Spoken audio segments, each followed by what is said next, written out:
overview of our newest lesson that I'm assigning today. It's going to be due next Friday, which I'm sure is May already, May 1st. This time we are going to, instead of doing a mosaic, do what they call a low poly design. And a low poly design looks like polygon shapes with corners and edges and between 3 and 5 sides, um, and not necessarily curves. So when we're starting to make this, we are not going to use curves. I sent you a little slideshow with some examples of that low poly style, and we're gonna get started. So you're gonna start in your Google Drive and go to New, and when you are in there you're going to start with a new Google drawing, but I have done one already. This is a picture of an animal. This is a photo that I took of my dog Mavis. She's a real nice dog, and yes, her ears always look like that. But you can choose an image off of the interwebs of your favorite animal, of your favorite endangered species, something with nice dramatic lighting. I had to, since she's a dark dog, adjust this a little bit in my photos, edit it a little bit because the exposure was really dark.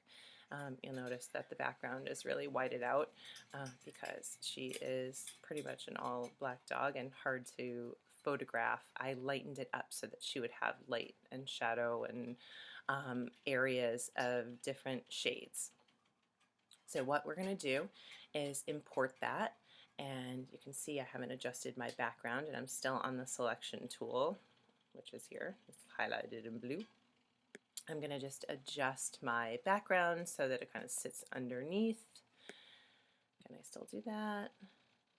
Yeah, I'm just going to make it smaller this way, and I'm going to take my picture, and you'll notice that when I do that, you can see I have started my designing already with my polygon, so I'm just going to move those over to fit where Mavis's big old ears are.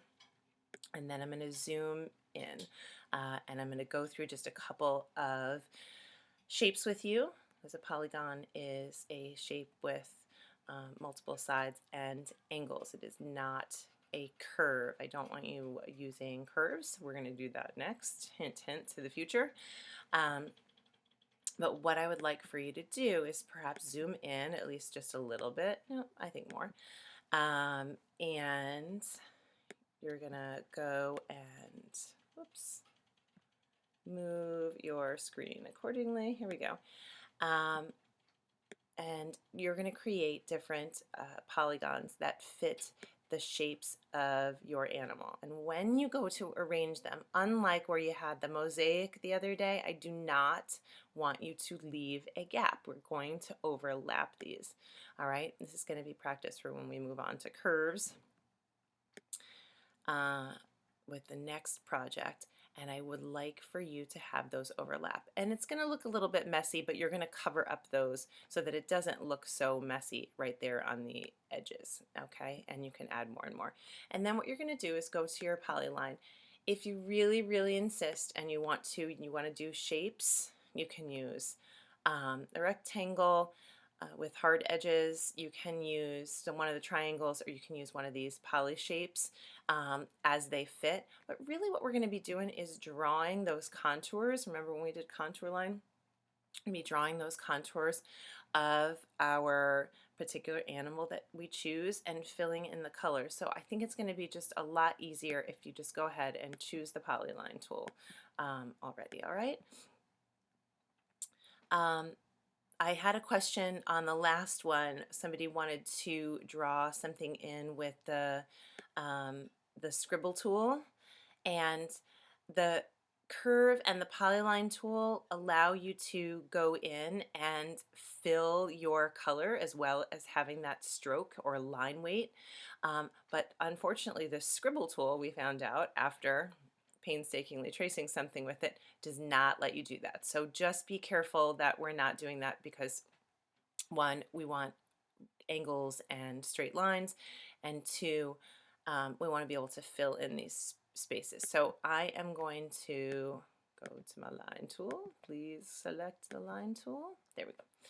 And I'm going to just go right over and decide on something that is not triangular, but in this case is going to be a 5-sided polygon. And then when I go to close it up, it's going to take the shape that I last had selected, or the color that I last had selected. If you need to change the color, and I'm going to recommend that you do almost every time, or at least go back and recolor, you can change your fill color. And I had started kind of a series of brown blacks in here, and I want you to see if you can't, one, match the color, but two, see if you can't get a range of colors so that really not too many of the same color are touching each other, because, and you'll see here if I start this new guy, if they're touching each other, then they end up looking just like the same shape. So if I click off of that, it ends up looking just like the same shape, and I think we don't really want that. So I want you to try and mix it up a little bit according to the real color that's in there. So if I kind of come over here and I just draw my arrow around this little circle of her ear where it's really, really black, make that black. If this is not really true black, if it's a tiny chinch, lighter, make it lighter, and so forth. Try to go in and match that color. And you don't have to choose from just the basic palette of these Roji Biv colors. You can go in and hit this custom button, as you know, and you can fill in all kinds of different colors if you'd like. I believe there's a little, I'm going to cancel that because I don't really need that right now. I thought that I saw a little spot where you could go in, and pick a gradient even. So if I wanted to make this so that it was a little bit different, I would go in and pick my, I guess, custom colors. Here's linear gradient, or do I want a radial gradient? What angle do I want to have it in? Add your gradient stop. So I suppose there's going to be different colors happening in here, and then you can choose a custom color. So maybe I want to click in this one, and I want that to be maybe gray, although I don't know if I do.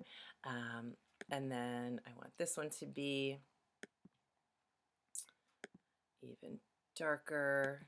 So now I've got kind of a subtle brown gray gradient that I'm going to do, and then I'm just going to play around with that a little bit so it looks a little bit lighter, and leave that. I can do radial balance if I want to do that, but I can't see the point of that one right now. So I hit OK. And I kind of want that to be backwards, so what I'm going to do is see if I can play around and select the right thing first.